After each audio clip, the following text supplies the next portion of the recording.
The Green Bay Packers are reporting another profitable year. The organization releasing its 2024 fiscal report 6 days ahead of the opening of training camp. Fox 11's Emily Matesic takes a closer look at the numbers. A late season playoff run was good news for the Green Bay Packers, who saw nearly $100 million in net income during the 2024 fiscal year. It's another strong year from a financial standpoint for the Packers, and certainly, I think really speaks to the popularity overall of the NFL. While the organization increased spending, it also increased revenue.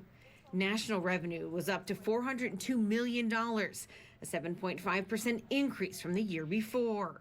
The organization crediting both national and local revenue, specifically the collective bargaining agreement and TV contracts on the national side, with the strong numbers. I think the league also has been strategic in terms of streaming. You've seen that with Amazon and the Peacock, which will be a part of this year with the game in Brazil. Locally, Murphy credits staff with securing sponsorship deals and the team's playoff appearance with helping to bring in additional revenue. Strong investment gains helped too. The corporate reserve fund saw an increase of more than 400%. Valued at about $460 million last year, the fund now sits at $536 million. The economics of the NFL are changing. You see teams selling for $6.5 billion. You've got owners with really deep pockets that are investing money in their franchises. So we need to make sure that we continue to have the assets and the financial wherewithal to be able to support a championship team.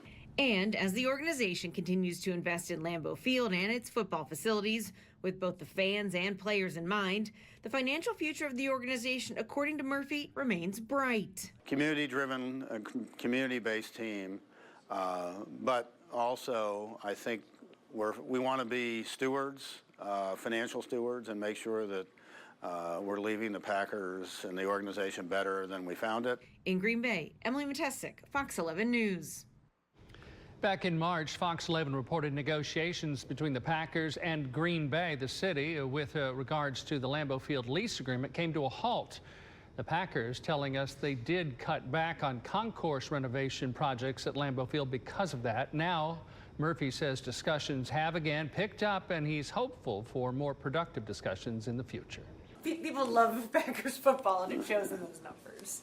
Yeah, we're very fortunate. I think not only the popularity of the NFL, but the Packers as well.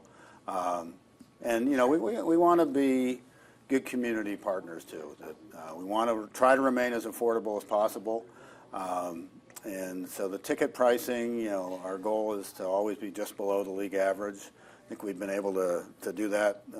It's become a little more challenging because, as new stadiums are built, the ticket prices go up. But our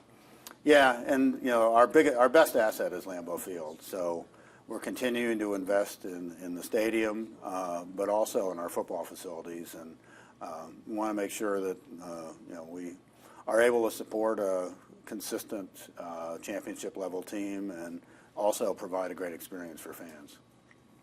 The franchise continues to be community driven. So how do you sort of keep that at the forefront, even with all the expenses and everything like that? Yeah, it's a great question. I think really it's kind of our culture that we're a community-based organization. We wouldn't be here were it not for the support of the community over the years. And so that's, in terms of community outreach and support, I think charitable impact is over $11 million this year. So that's obviously very important to us. The other thing is our investment in Titletown.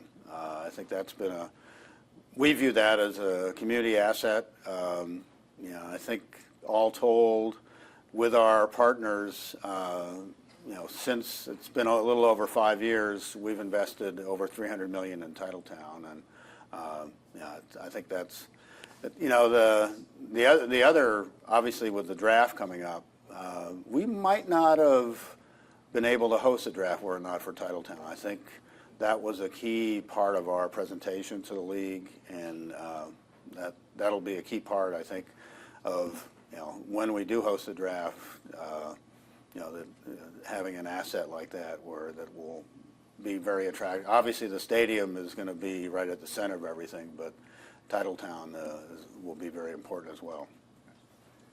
Obviously, the market helped a lot this year. I think last year I was Yeah. here last year, and that was, you kind of, We go from one year, we go way down, and we're up, so it swings back and forth. But yeah, it's our corporate reserve fund.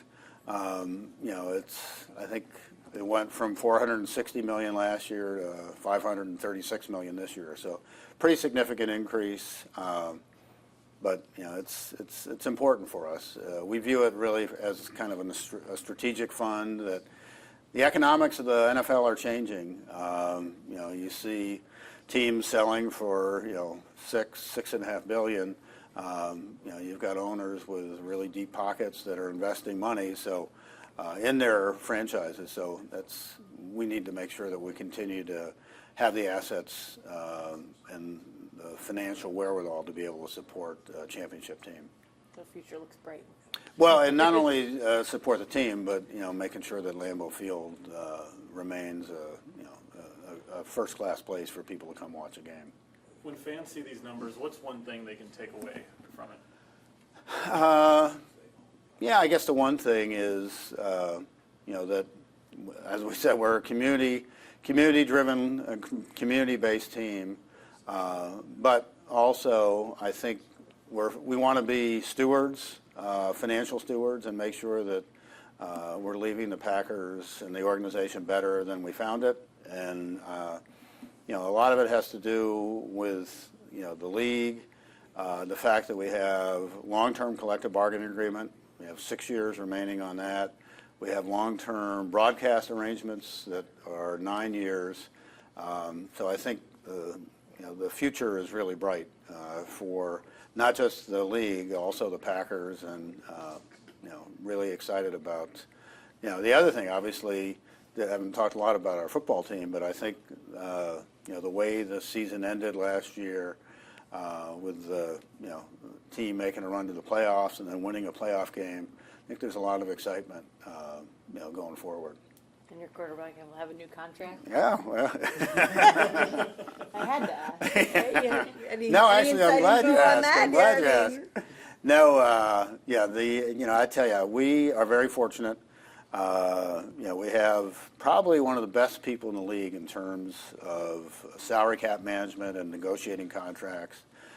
In Russ Ball, he's seen and done almost. He's been around the league forever, and I'm very confident that we'll be able to get a deal done. Is this your final financial report? That's a good question. It's about, I officially step down at the shareholder meeting next year, so probably Ed and I will two-time this one.